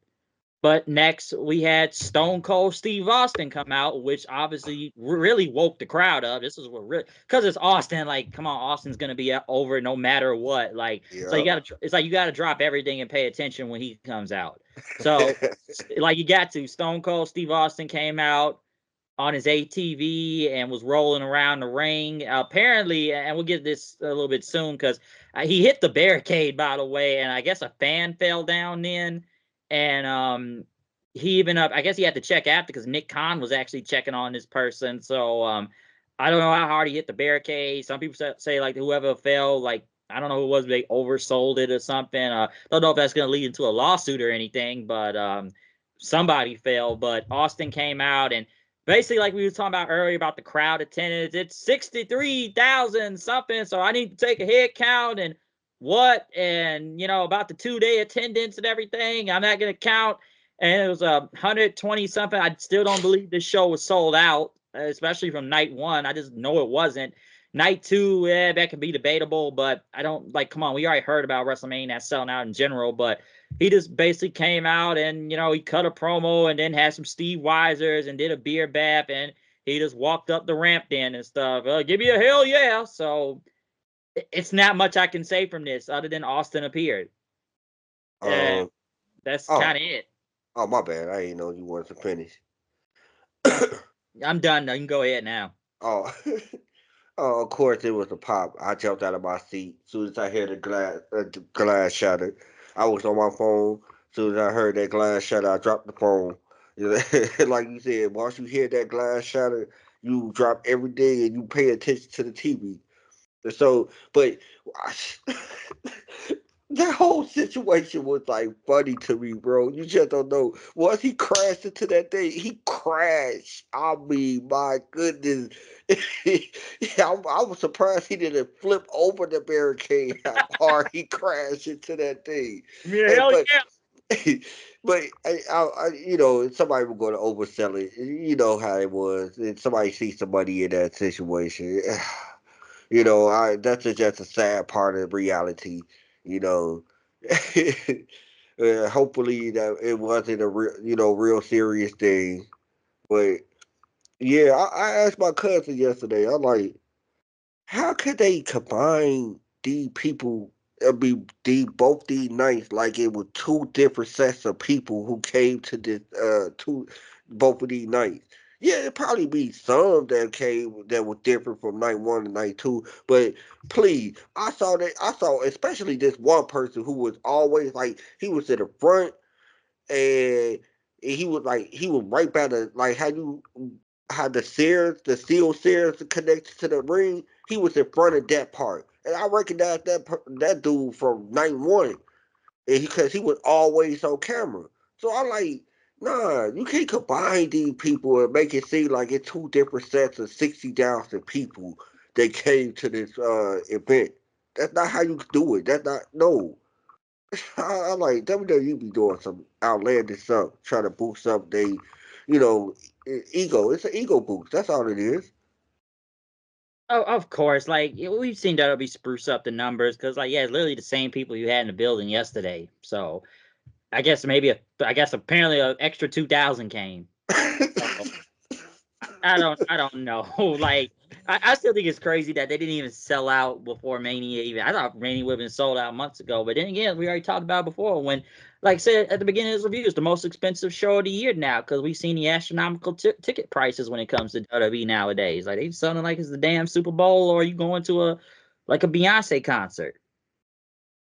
And you got all these celebrities in the front row. So that's always question, like, how much are they really selling and, how much are you really charging for these tickets? Like, we've seen the prices. Like, it's crazy prices. Yeah, it, it making it very hard for the common person to even try to enjoy a show. I hopefully they get they will come to their senses and try to make it affordable again, so people can come and enjoy the show. But right now, as we speak, I don't think it's gonna happen because they having so much success. Even jacking up the prices, they still having the same amount of success. So I highly doubt that they are trying to knock out the ticket prices until they start feeling a downfall. Oh, yeah, because like I said, they always saying they got most of these sellout gates apparently all the time. So I feel like it's starting to hit a little bit, but like I said, as long as they doing that somehow, some way, people paying for it. But I'd be wondering like who's really paying for it? Rich cats out here, because that's kind of what I feel like it is, really. So that's how I kind of look at it. But yeah, the Mania tickets have went crazy nowadays and stuff, or just WWE prices in general. But let's get to the final part of this show, which I'm gonna be honest, I feel like, to me personally, maybe because it was on a Sunday, like I felt like I got to the main event pretty fast. Like Oh yeah, I I thought the felt, same thing though, Bryce. I felt like, damn, we at the main event already. Like, what time is it? I'm like, it was like 9 o'clock. I was like, wow, we really got here that fast. Like, I guess 'cause it's Sunday. Sundays always go fast, but I'm like, man, that was quick. But we get to the main event. Cody Rhodes versus John Cena for the WWE Championship. John Cena did his entrance, video package, and he just had a black screen with his name on it and just walked, to the ring with the towel, over his head, almost like this was the ECW One Night Stand '06 to an extent. And he just had a blank expression, and, he was in the ring. Cody Rhodes, who had dirt bikes come out with him, and a skull helmet that opened and everything, and did his entrance and stuff, big pop. And he went to, obviously, Brandy, his mom, his sister, his daughter. They were all by ringside. And man, okay, one thing we could point about this match when we talk about the crowds and everything, Cena was cheered throughout a lot of this match, and Cody was damn near booed almost out the building throughout this match.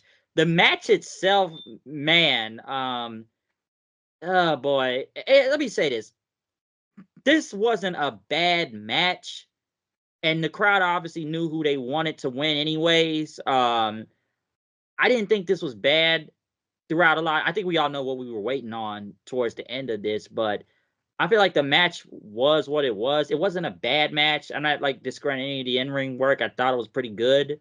Everybody, obviously there's a lot of finishers. You were gonna see that. Cena doing a lot more ground and pound, poking Cody in the eye and stuff, and Cody doing the Cody cutter and everything, and Cena, trying to do the five knuckles shuffle, but Cody got out of it. And then Cena just started dropping Cody with like multiple FUs then, because he got one FU and still like a 2 count. And we hear "Let's go Cena, Cena sucks" chants then. And I know Cena did a FU off like the second rope, which still for another near fall then. I know that.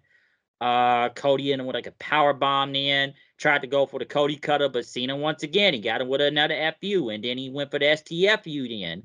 But Cody still got to the ropes. I think that was like had to be like 3 or 4 FUs at this point. But when he got to the ropes, Cody got there, and then the ref bump happened because Cody ended up, I guess he kicked Cena into like the referee, if I'm not mistaken. But they crashed into the ref, so was the ref bump then. So okay, all the shenanigans are gonna happen, right? And I'm sure the person that we all thought was gonna show up didn't actually show up. So Cody hits the crossroads once the ref is down, and he's trying to get the ref back up, and then Cena, he ended up removing the turnbuckle pad, and he ran Cody into it like 2 times, and he hit a fourth FU after that. Okay, and then the referee did recover, and still a 2 count, and then Cena starts laughing in the ring. So next thing we know, we got Travis Scott's music playing. He coming out with his like, hardcore WWE title, slowly taking his time, get into the ring. And I'm thinking to myself, okay, Travis Scott's is gonna walk there, maybe to the stage, and then The Rock's gonna show up, right? No, you ain't getting that. So Travis took his time getting down to the ring, slowly walking. And when he get there, Cody trying to tell him to come in and stuff. Because Cena helped him up with like one arm, by the way, to the apron. And, like Cody, ends up fighting off Cena. And he told Travis to get in the ring. Travis jumps in the ring. Cody just hits him with a crossroads then, takes him out. And because like I said, Travis, like, he was trying to punch him, but it didn't work. But Cena ended up he was gonna hit Cody with the belt, and then they had a tug of war over it. And then it's like, Cody got the belt and Cody hesitated, and Cena's like, don't do this, don't do this. And Cena just nut shots him, then kicks him in the nuts and hits him with the title, and it's over. It was over. And the people cheered. They cheered for Cena. And then, it was just mostly him and Travis Scott celebrated. And dude, can I just say this was underwhelming? And I had a friend call me last night. He was so like, where the fuck was The Rock? I'm sure everybody thought that. Where was The Rock? No mention of The Rock. No, let's bring Travis Scott out here, but no Rock. Like, I was really expecting The Rock to show up, even to celebrate with Cena and them at the end. I'm like, okay, he's going to come out, right? Something's going to happen, right? No, it just didn't happen. It just, Cena won, and that was it. But we needed out of all, and I'm sure people was expecting some spectacular finish or like a whole, I don't know if it's going to be like 15 different run-ins like last year, but I would have expected The Rock to at least come out. I'm like, Travis Scott. Like, I said this last time back when the Elimination Chamber happened. Travis Scott, once again, looked like the oddest man out of this thing. Hey, I like the man's music and everything, but I did not need to see him out here. I really didn't. And the way the show ended, it was just kind of underwhelming. It just ended. That Cena won. That's it. So, and I didn't even think the match was that bad, but you could just tell by the crowd to some extent, even though, like I said, they mostly cheered Cena and they booed Cody. But I think people really were expecting The Rock to show up. But I guess he just, like, you would have at least expected him to show up on WrestleMania when it's the biggest show of the year. And it almost makes you wonder. And I had a friend ask me this last night.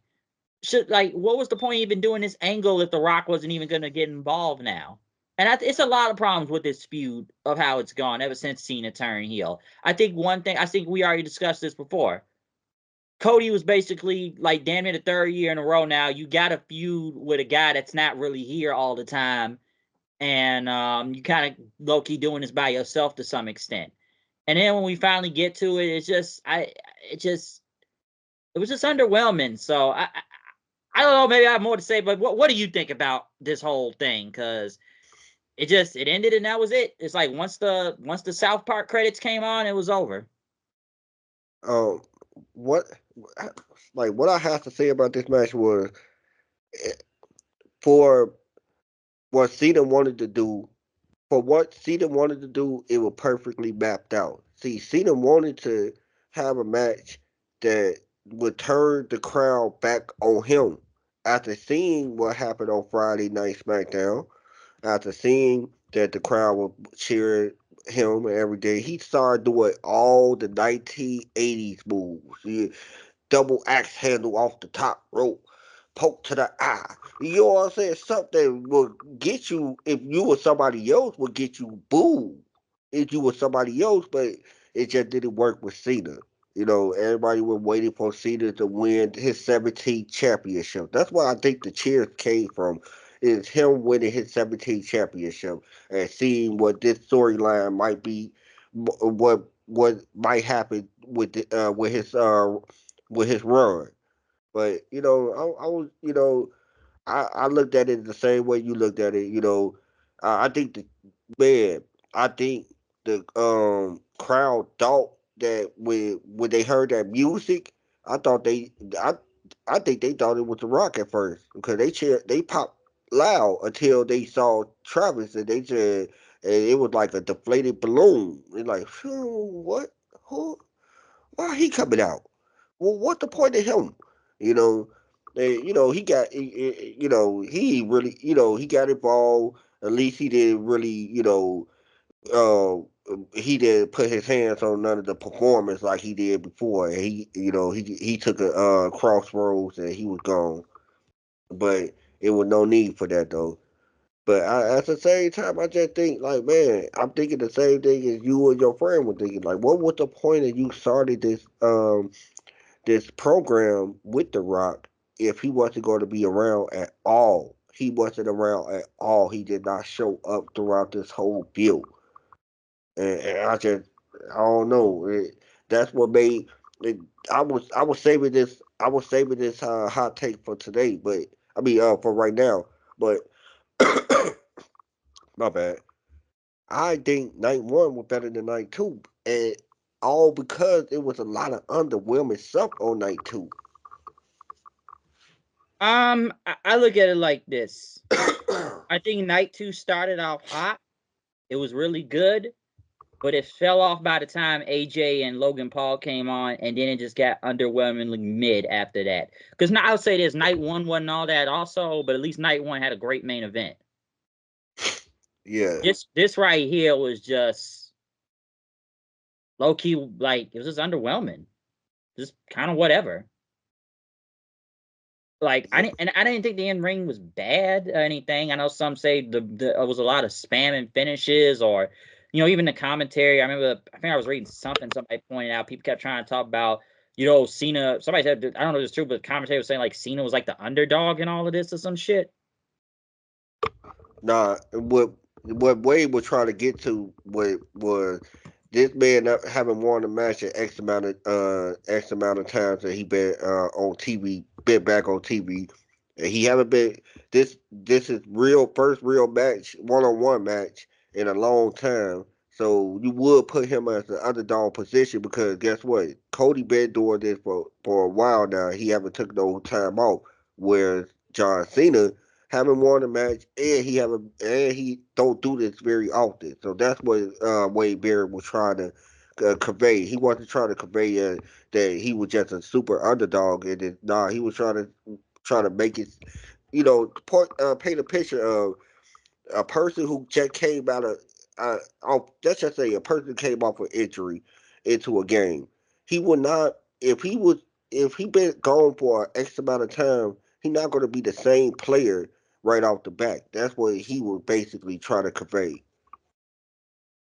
Okay, I can kind of get that because at first it almost sounded like he's the underdog. I'm like, how is he really underdog? Like, I know he hasn't been around, but it's kind of like, all right, still Cena out there and all that. But I guess they were trying to say like, well, maybe he's rusty, or it was going to be something like that. They were going to say then. So I Yeah, kind it was more of Russ. rusty and stuff. But just like looking at the whole thing, it's like you said, you really got to question the Rock and all of this because it's like he wasn't here for any of this feud. He just disappeared after Elimination Chamber. Because I was like, he got at least show up at WrestleMania. It's WrestleMania. Okay? Like, but no, we got to send Travis Scott out here of all people. And that's you. So it's like, what was the point of him ever even getting involved in now in all of this? Because we never really kind of explained all the way why Cena joined up with The Rock all the way and whatnot. So it's like what was the point? And like I was just kind of sitting there at the end waiting for something. I was waiting, maybe he's gonna show up. And I'm like, no, show's over. That's it. And I just felt like the whole thing was just really underwhelming. And I already brought up before, like I like even the feud to some extent. It's like, Cena's not gonna be on every week. And Cody's gotta do a lot of this on his own. But even they didn't even mention The Rock throughout most of this entire feud. And it's like you said, with the crowd turning on him, it's like, yeah, they just wanted Cena to win the 17. Because I'm going to be honest, if Cena lost right here, I feel like this heel turn would have been for nothing almost. And that's what I think that's what they was afraid of. So they try to make it. They will try to cheer it to make it happen. Like you can't bury this heel turn by having him lose this match. So everybody really wanted him to win to see what he could do more with this heel turn. Yeah, because like that's what people want to see. Is like how far can they still go into it? So no, I was like he had to win. Like he had to win here. I couldn't have saw him losing here. I would have been surprised if he actually lost. Like, I would have been really surprised because it's like he can't lose here. He just can't. But like the way this all ended was just so strange. And I've had people call and say like this doesn't even feel like WrestleMania. Well, then again, this whole feud going in here didn't even feel like a WrestleMania. Like the build has been really bad. It's been horrible. Okay, a lot of this build was bad going into WrestleMania.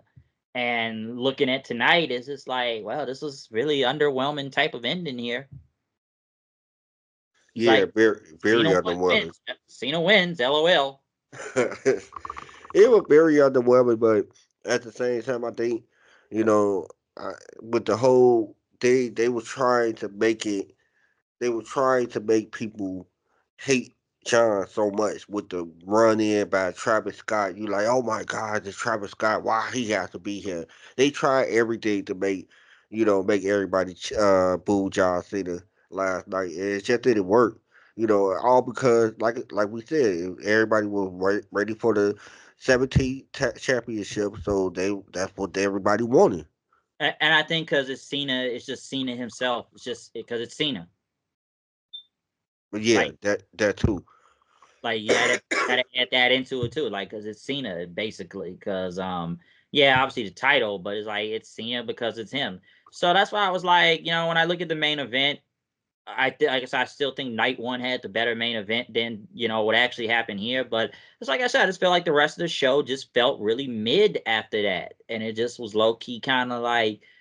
And then you were just kind of waiting on something really big to happen, and it didn't happen. It's like, yeah, Cena won, but I just like a lot of this just did not. It's just like once I saw Travis Scott, I'm like, we really just gonna end it off with Travis Scott. That's it. That's it. Like all of that. Like I just think people were expecting more, I guess. But this just ended. It just ended underwhelming. That's all I can mostly say about all this. Is just underwhelming. It was mid. Yeah, it was very mid. And I do say the same thing. Um, it it don't get me ready for it. That particular day don't get me ready for tonight. And a lot of other days did, but that particular day didn't get me ready for tonight. I was just trying to really try to get myself to like this main event, and I really did it. I don't, the beginning I was sorry to. Don't get me wrong. The beginning of everything outside of Travis Scott, I would like it. Cause like I said, I think that the whole match was designed to try to get John Cena boo. Doing the old school moves and stuff like that. Something that gets you boo if you were somebody else. But then once Travis Scott came out, I think that's what everybody figured like. Kind of deflated balloon that everybody didn't like it, and I didn't like it either because it didn't make any sense, you know. Yeah, they kind of bombed on this one. Ain't no kind of, they really bombed on this one.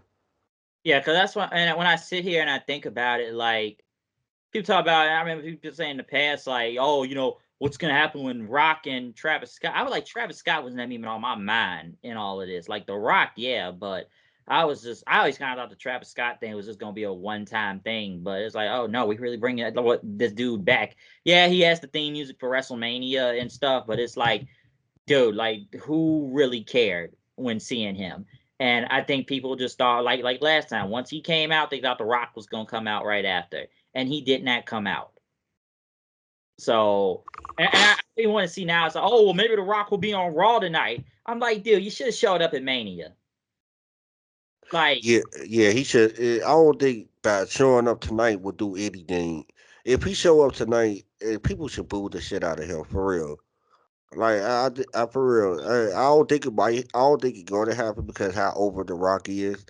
But like people should boo the Rock out the building if he show up tonight. yeah, because this was just like this was kind of crazy. To even call this mid to an extent, especially this is supposedly John Cena's last WrestleMania match. Because even I was sitting there like, y'all should just do retiring and shit. I even kind of said that to myself, like, you should just do retiring, like, because I don't know what the fuck that was. Like, I don't know what that was in the whole ending of thing. I was like, that's the ending, huh? I'm like, well, there you go. I was like, yeah, that's the ending. Like, Yeah, nothing really that exciting. So I don't know, man. You know, when I look at all the Mania just as combined, and I always go back now. I know it's brought up a lot with Triple H said a year ago, like this is gonna be the greatest WrestleMania of all time, bigger than ever. Like it, sure hell wasn't really that big. Like it's so many things we could say from the build going into Mania and Mania itself, but I don't like as a whole for WrestleMania 41. I don't think it was all that.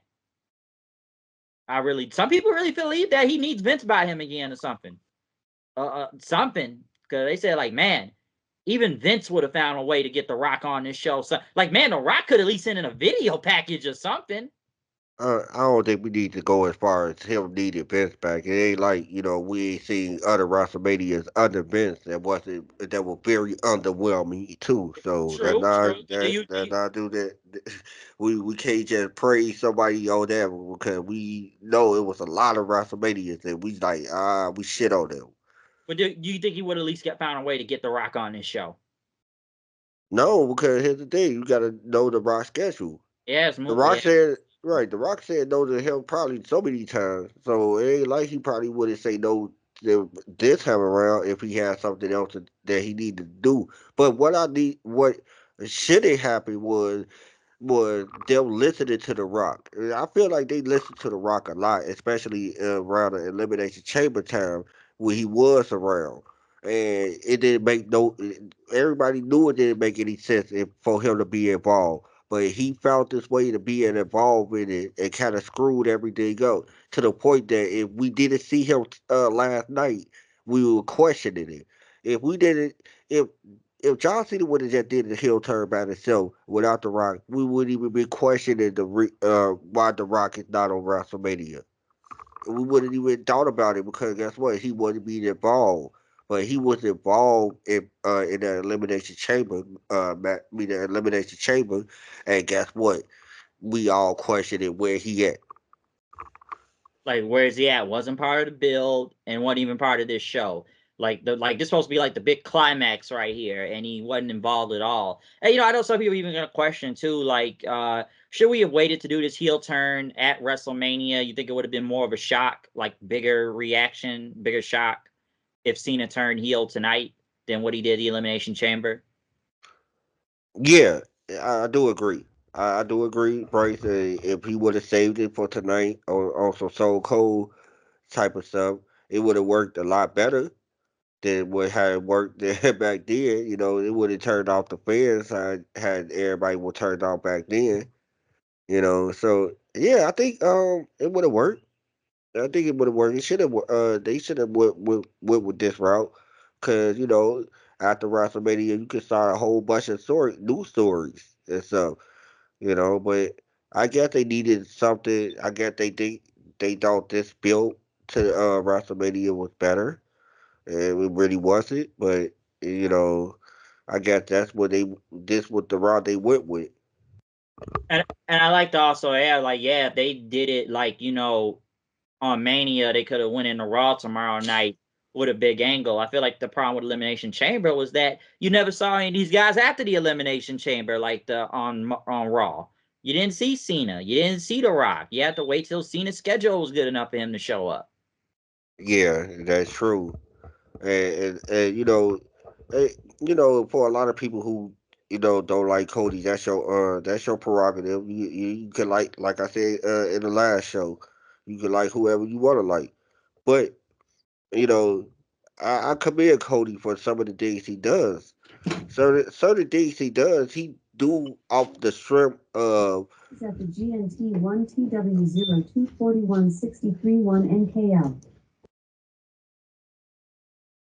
Hello.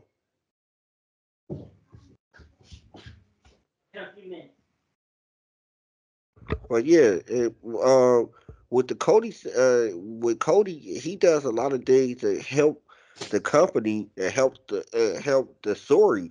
Without him, there would be nobody would be promoting this match. Without him being on almost every show, Monday Night Raw, he on SmackDown sometime. You get what I'm saying? Some of the things that I gotta, tip my hat off to Cody with. Like, hey, you doing your best trying to promote a match with people who not here. Yeah, you trying I said that earlier. It's like Cody's in a feud with people that aren't really here, and he's trying to make this work on his own because they're not going to be here every week. He's feuding like almost, like I said, damn invisible people almost until it's time for them to show up. And it wasn't really going to be more time for them to show up till later on or actually close to the show. So like he did his best to try to get this to work. Yeah, and he somewhat succeeded in that plan, trying to make it work, you know. Um, what do Cody go from here? Do he get another title shot at Backlash and lose again, and then we probably put him on the shelf for a little while?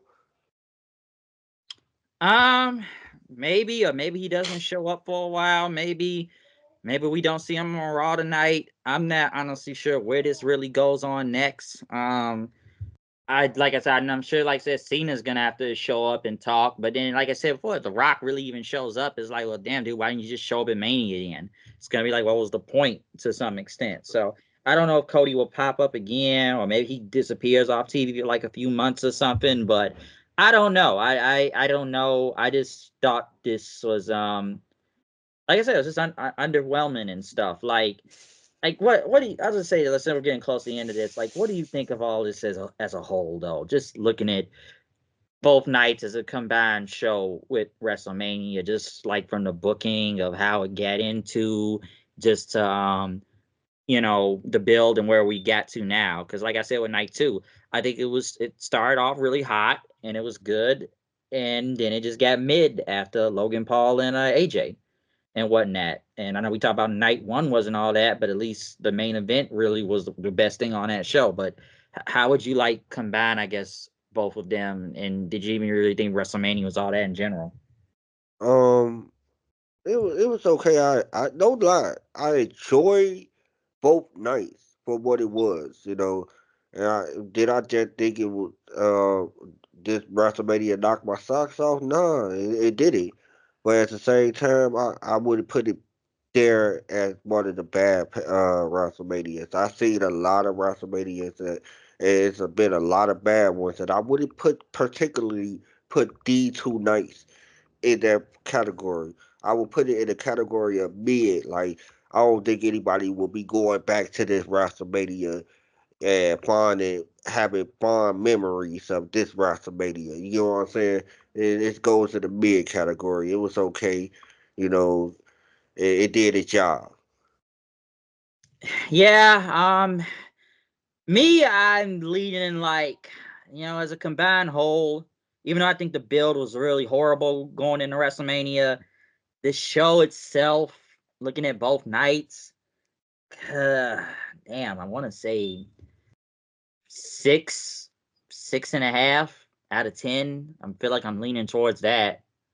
That's what I would kind of take of it. Like, it had its parts, I'll say that, but there was still a lot of bad at the same time, mostly just due to the build going into this. I think one of the best things I obviously really saw was the triple threat match. I know it was for the custody of Paul Heyman, but just like I said, just like this, just the whole match and CM Punk and the whole entrance and him too, and hearing his fire burns again.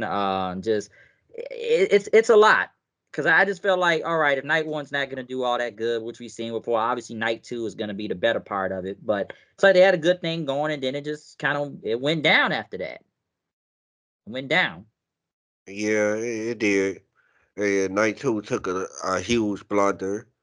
Um, I think what they need to do is start thinking more about who they evolve into wrestling and stuff, and who can they evolve into wrestling. Not everybody who say they want to be involved should be involved. You know what I'm saying?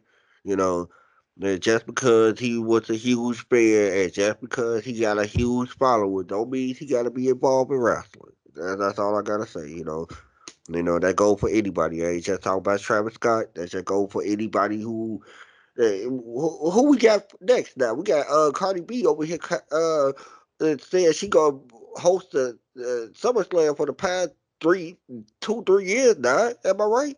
Yeah, they've been trying to get her, and I guess they finally did it, but I swear they talked about it like a year ago when they already had her. So that's why I'm saying, like, why we need her to be involved? Like, it's all this stuff. They need to find out who really gonna bring eyeballs to the product, not just any celebrity that's hot. They fan base probably not gonna be involved in wrestling. You got to figure out who gonna bring the eyeball to wrestling. Because TKO trying to put every celebrity they can. I know it's a lot of, and I know it's like combined with both WWE and UFC because we saw a lot of UFC people out on this show. Yeah, I kind of figured that, because they been, they other, with the UFC, Vegas? they own UFC. Am I right? TKO own both. Yeah. Yeah, Yeah. so they, you kind of figured you were gonna see those guys out there. And it's You even Vegas. saw Terrence Crawford out there too. Yeah, A he was out boxer. there. Yeah, he was out there. Yeah, we saw him.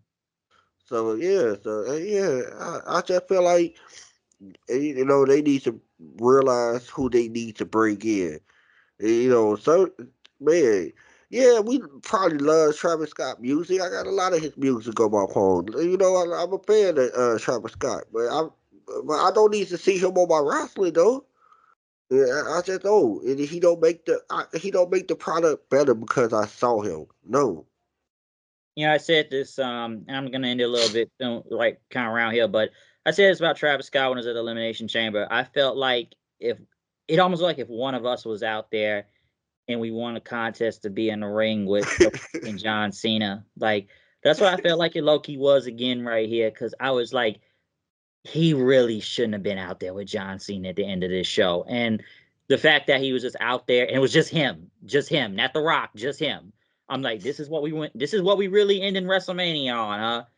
John Cena and Travis Scott. This is how we end in the show. This is how WrestleMania ends. This is what we doing? Yeah. Yeah, I'm not understanding this. You know, I guess I'm not the person they try to get the attention of. I guess I'm not because I really wasn't feeling this. Yeah, because it just got really weird and underwhelming towards the end. So that's how I look at it. So yeah, I don't know, like I said, like just looking at all of WrestleMania, it was just weird kind of going into. So I can understand why people have told me it doesn't feel like WrestleMania going in for them and that the build hasn't been all that. And like I said yesterday, I don't think WrestleMania should have been pushed this far back in the late April. It should have been at the beginning of the month. You said, oh, we want to get more story into it. Well, the story wasn't really all that going into. Maybe a few feuds, yes, but a majority of them no, a lot of the feuds were bad, or some of these matches shouldn't even made it to the WrestleMania card in general to itself. And we've seen that through like both nights of this show. Okay. Yes, we got some returns, a couple surprises here and there and stuff, but it was just a lot of stuff going into this that just did not make it really feel like Mania all the way. It really didn't. And some would believe that, I don't know. Just from that, it was just a lot of stuff, and them just trying to make the money. All these events and the Hall of Fame, and also a lot of people are already going to say right now, oh, just more Triple H putting himself over again, or I don't know what happened in that post conference. I didn't watch it, so they probably even said like, he probably gets, oh, it's one of the best Rainies of all time, which it really wasn't, but I don't know, man. It was just a lot going into this show, and then when we actually get to the show. Yeah, man, I didn't really think it was gonna be that underwhelming coming out of night two. I didn't. Yeah, yeah. I feel the same exact way as you. Yeah. Um. Now we passed WrestleMania. Now we can look towards backlash and everything. We got past this. It took a long time to get here. My goodness, it took a long time to get here. It was But a we here now, and WrestleMania is in the books. sort of strange show almost, man. Crazy. Just a weird way of getting to this show. So yeah. But other than that, comment, subscribe, follow on Twitter, Hooded Knight 890. Hit the like button, hit the notification bell. Tell us what you thought about WrestleMania. Which night did you like better? What was your favorite match throughout both of these shows? Hell, tell us what you even think about this whole WWE buying out AAA thing and what do you feel about that move and stuff? So yeah, just tell us anything of what you thought about this entire show throughout both nights. Night one is uploaded online right now. Go check that out. And hopefully by the end of the day or sooner, night two will be uploaded online also. So anything you'd like to say before we get up out of here? Nothing else. Just follow me on Twitter, straightface40, and thanks for having me on. All right, for sure, no problem. So yeah, we'll find out what happens on Raw tonight, night after Mania. Hopefully they can make this good, because to me, night after Mania, like Raw after Manias, haven't really felt like that in a good while now. So we'll see what happens. But yeah, other than that, we out of here, and peace out.